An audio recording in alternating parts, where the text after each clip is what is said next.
Hello, my lovelies. Welcome back to the Geek Suite. I'm your host, the one and only Kidner Bean, and we're back for another video. And today's video is going to be another one of those one-offs where I kind of ramble about my life and things about me and my life as someone with chronic illness and disabilities. And then I promise I'm going to be back with another Yu-Gi-Oh video, but I had something interesting happened the other day, and it got me thinking about how weird life is when you live with chronic illnesses and disabilities. And I thought it would be something important to share with you guys since it's not something that people really think about all that much. So let's get into it. And before we get into everything today, I do want to say thank you to all of my lovelies. We have finally broken the monetization threshold for my channel. So now, unfortunately, you'll be seeing ads, but that means that I will be getting to earn money doing what I love, which is making videos for you, my lovelies.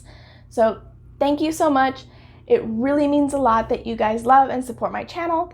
So definitely be sure to give this video a share, hit like, hit subscribe, do all the algorithm lovingly things, and let's get into life being weird when you're chronically ill. So as I've mentioned in my previous videos, I have a handful of chronic illnesses and disabilities. Largely I talk about my Ehlers-Danlos syndrome, which is a connective tissue disorder, and the other issues that arise as a result of having this connective tissue disorder, largely the mast cell disease, which is why you sometimes see me in my infusion chair. And I wanted to film it earlier this morning when I was in the chair and in the wonderful air conditioning in the quiet infusion center, but alas, I didn't have the energy to do it at that time, so now we're back in my bedroom since my partner is working in our home office / studio area. And so forgive me for any lighting issues. We're still working with natural light, which we do have an abundance of in Southern California, but it's not high quality studio lighting.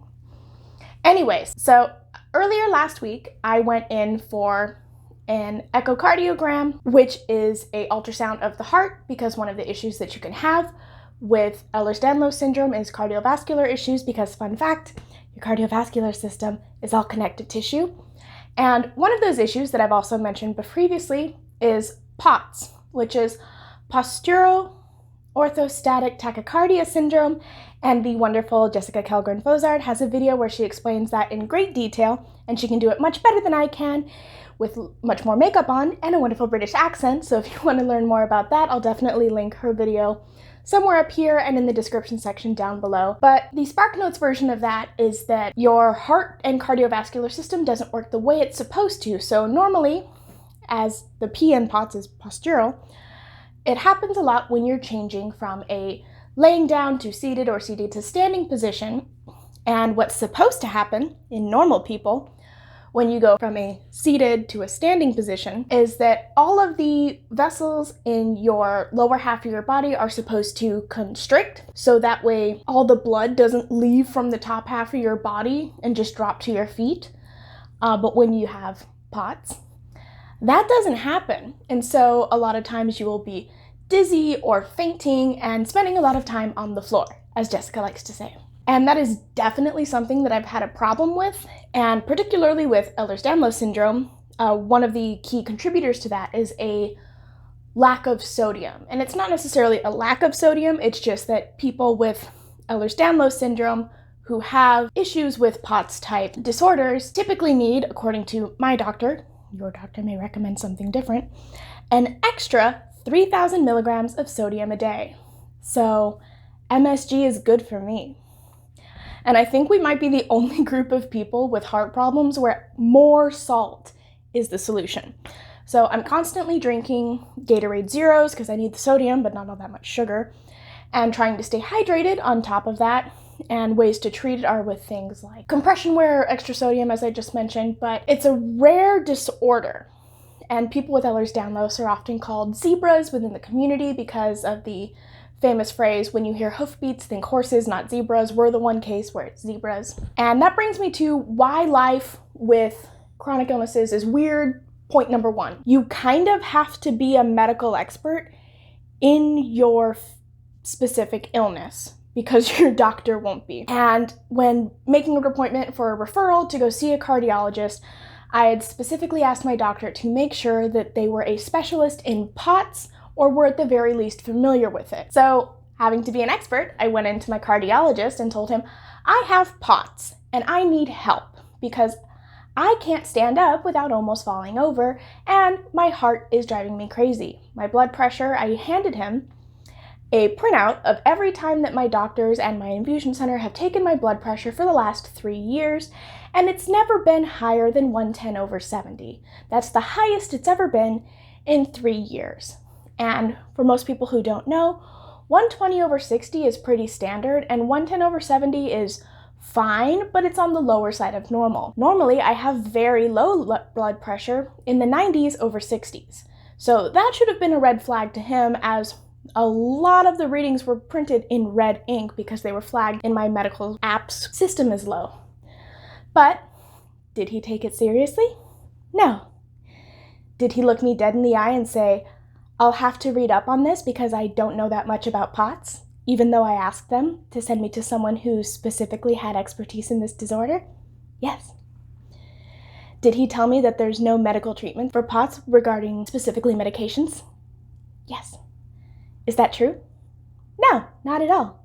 So I, the not doctor, as a person with chronic illness, had to be an expert, and I had to let him know that yes, I am already doing all of the things I can do from home, such as wear compression wear, increase sodium intake, stay hydrated, try not to get up too fast, exercise when I can to keep my bones and heart and muscles healthy. But I also reminded him that there are, in fact, 3 medications you can take for POTS symptoms depending on what is causing your POTS. So I couldn't tell him which medication I needed because I'm not a doctor and I don't know what's causing my POTS. But I could narrow it down to 2 of the 3 medications because one is for POTS patients with high blood pressure, and that is not me. The 2 for low blood pressure vary depending on what is causing the low blood pressure. And I asked him if there was a way we could test for that. There are lots of tests for that. He said, no, you're really young and I don't want to put you on heart medication because you're so young and there's not really that much I know about it.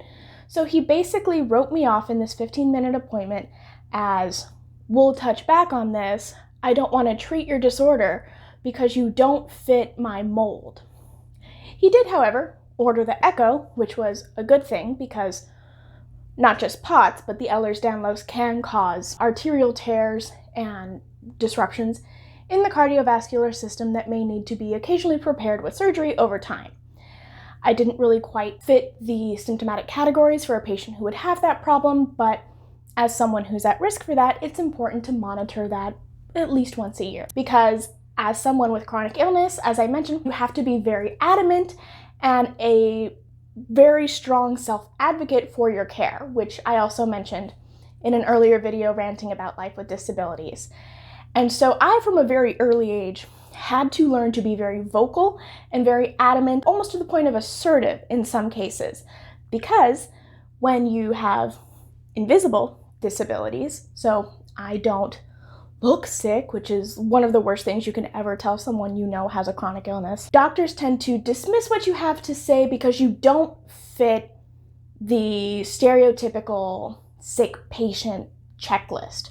I'm very young, I look healthy, and even though he knows I have a diagnosis of multiple incredibly rare disorders, I have bought lottery tickets before you ask, haven't won yet, he still tried to brush me off. So, as I was on my way back from my echo, which I mentioned, ultrasound of the heart, earlier this week, I figured there wasn't anything instantly alarming because the wonderful nurse who was conducting it didn't faint upon looking at the screen.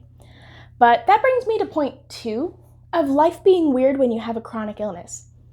You kind of want something to be wrong with you. Now, before I get into that, I would not wish my illnesses on anyone, and I do not enjoy being chronically ill. I don't think anyone does. Now, there is a mental disorder called Munchausen's or Munchausen by proxy where people feign illnesses because they like the attention. But no, what I'm talking about is you kind of want something to be wrong with you is exactly why my doctor wrote me off. If you look fine and your tests come back normal, even if they know you have very serious chronic illnesses and you're reporting symptoms that need to be treated, if they don't have a picture they can look at of the inside of your body that confirms your symptoms, if you don't meet their mold, being you're not elderly, you're not in several pieces being wheeled into their office, they're gonna kind of write you off until it's too late. Now, that being said, I do have a number of doctors who are incredible and are very aware of my condition and are very open and listening to me and are very active in doing preventative care to keep my conditions from getting worse. But when they have to refer out, I don't always get that guarantee. So you have to be kind of rude to your doctors in order to get care, which is another weird thing about being disabled and or having chronic illnesses is typically people with chronic illnesses don't have a lot of energy, but the energy we do have is often spent fighting the medical system. Medical offices don't want to pay for expensive treatments. They don't want to send you out for tons of referrals. They don't want to keep renewing prescriptions and renewing referrals to different specialists. They just want you to stay at home and do nothing and slowly wither away. So you have to be rude. And I do not like being a rude person. I mean, I am a Slytherin, but I'm not that kind of Slytherin. It feels icky having to kind of yell and put on my Karen wig and go into the doctor's offices and demand to be treated, but it's a fact of life as someone with a disability or someone with an invisible disability. If you're in a wheelchair and you're drooling and you can't change your own diaper, they're more willing to listen to you, or rather, listen to your advocate. But when you're well enough to self-advocate, it puts you into this weird category of sick but not sick enough to get care. And that's a really big problem with life with disabilities, is you don't want to wait until that point. Because with the conditions, especially conditions like the ones I have, where they're connective tissue disorders, neurological disorders, rheumatology disorders, cardiovascular disorders, preventative care is the best care. I'm not ever going to get better. But I can slow down the progression. I can keep myself from getting worse. And unfortunately, the medical system, especially the American medical system, operates under a we can't do anything until it's too late system. But the squeaky wheel gets the grease. So if you're disabled, sometimes you gotta yell at people. And I know all my millennial and Gen Z people are gonna hate this next bit, but a lot of the times you have to call people on the phone. And it's horrible. And I hated having to call people as a kid, but my mom made sure I was very well trained on phone etiquette and phone telecommunication skills, because she didn't know at the time that I was going to need them to get medical care. She was just like, no, this is an adult skill you need to have, and I know you hate it, but you're going to have to do it. And we're not gonna order pizza until you call and do it yourself. So by the age of 8, I could call and order pizza on my own. I mean, I never did it when she wasn't there because I didn't have any money, and it didn't occur to me that I could scam people out of free pizzas, which is something I apparently read a lot about in the local news, but I guess it doesn't happen that much anymore because nobody calls.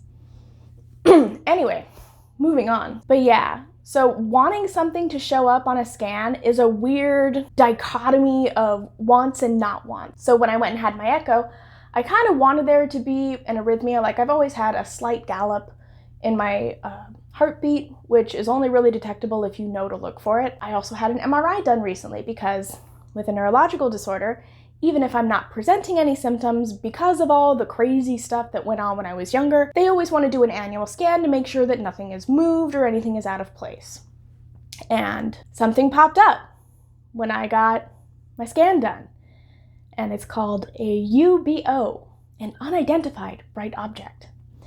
So naturally, I started Googling away, and apparently they're very common to find when things are found on MRIs, and I won't have any answer as to what the hell is going on until at least next week when I meet with my neurologist. But it's a weird, concerning feeling because it's validating that you're having the symptoms that you're having and that you need help. But it's also really scary because you're like, okay, well, now there's a new hurdle that I have to jump over. And I'm sure it's going to be fine. And even if it's not, I've gone through worse and I'll get through it again. It's not like I'm going anywhere anyway right now with COVID-19. But it's a weird, scary world that you live in where you want something to be wrong with you so the doctors will listen. But then when something is wrong with you, you don't want it to be wrong with you because you already have enough on your plate just simply trying to manage the mess that is your life and your body when it's actively working against you. So yeah, being disabled is weird. And yeah, not just like the disability itself is weird in that it's not a not disabled body. It's just your whole life you have to rework the way you frame things or the way you perceive the world or operate through it. And not just, mobility and accessibility issues, but even just navigating the management of your own diseases. You want to maybe not dress your best when you go into the doctor's office, so you look a little disheveled so they take you a little more seriously. You either get a doctor who acknowledges that you're the expert in the room about your disability or your chronic illness, and so then the medical doctor, refer to you, the not medical doctor, on how to best proceed with managing your care. Which is another weird position to be in because I didn't go to med school. I went to grad school. I have a master's, but I am not a medical doctor. So I know ballpark what things might work based on the research I've done as a scientist into my own illnesses. But I don't have the medical training. I don't know all the weird background stuff that he's going to know or she's going to know, depending on which doctor I'm going to. So it is a little unsettling when the doctors ask you your, symptoms and stuff, that stuff you expect. And then when they look at you and go, okay, well, what should we do about it? It's always a little unsettling the first time that happens. And it never stops being unsettling. You just learn to deal with it and kind of sit up straighter, shoulders back, head high. And you have to look at your doctor and say, okay, well, I Googled it and I think we should do X, Y, and Z. And basically, if it sounds right, they kind of go that way. Or you get the inverse where you get a doctor who says, yeah, I understand that you were referred by another medical doctor who has seen you and is helping manage your care and believes you and has documentation to prove that you have these disorders, but you don't fit the criteria for what I expect a sick person to look like. And I've never encountered this disorder before because odds are if you have a rare, zebra type disorder, let alone 3, they're not going to ever have had a patient like that. And so they're not going to get that, I should trust you bit. They're not going to know what to do, but they're a doctor. They're supposed to know what to do, so they can't admit that. So they're just going to brush it off, maybe order a scan and wait for that. Or you get even worse, where my sister, who also has mast cell, because Ehlers-Danlos is a genetic disorder, she went into her local doctor and said, hey, I've been having these symptoms, and my sister, who also has this disorder and had these symptoms, was just diagnosed with mast cell. I think we need to run a test for that. How do we treat this? And he just looked at her and said, wow, mast cell. So what do we do about that? And she just looked at him and went, well, I don't know. That's kind of why I went to a doctor to find out. I mean, which is something you never want to hear your doctor say.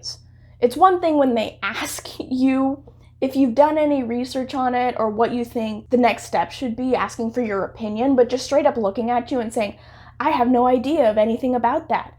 How do we even go about finding it? It's like, dude, you went to medical school. Even if you've never heard about the disorder, you know how to run diagnostics on a patient.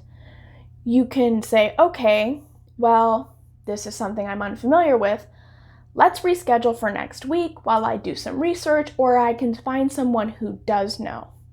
So cut to her scheduling an appointment with another specialist.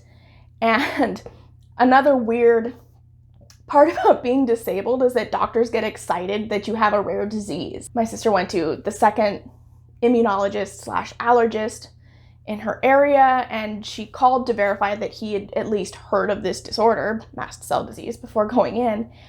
And when she walked into the exam room and he introduced himself and asked, what brought her in today, she mentioned mast cell disease, and apparently he lit up like a Christmas tree or fireworks or the 4th of July, whatever your cultural reference is for that. And he was so excited, and he was like, oh my God, this is so excited, it's super cool. And then he had to like reel himself in and say, okay, it's not cool that you have this disease. It sucks. It's just cool because I literally just came back from a 1-week conference on nothing but this. So now I have all this recent information and all these cool new tricks we can try to make you better. So those are the weird like splits between either they know nothing and try to write it off because they don't know how to deal with it, or suddenly you're the cool new toy that they get to play with, which is also weird and kind of falls into that category of disabled people aren't people, they're things. There's a whole lot that gets unpacked in there, but yeah, I'm rambling now. Which is what happens when you have a chronic illness that affects your cognitive functions. Alrighty, my lovelies, I think that's enough rambling today. But those are all the weird things that come with life with chronic illness and disability. Thank you so much for watching. Please stick around and make sure you hit like and subscribe. I will be posting new geeky videos, such as my Yu-Gi-Oh! Crime series coming up in the next week or so, and I will be continuing, after being on what feels like a forever long hiatus, of the Dungeons & Dragons and Ice and Fire series, where we will be continuing with Arya Stark. And my lovelies, if you want to support the Geek Suite, we do have a Patreon page. I'll have a link here and a clickable version in the description section down below.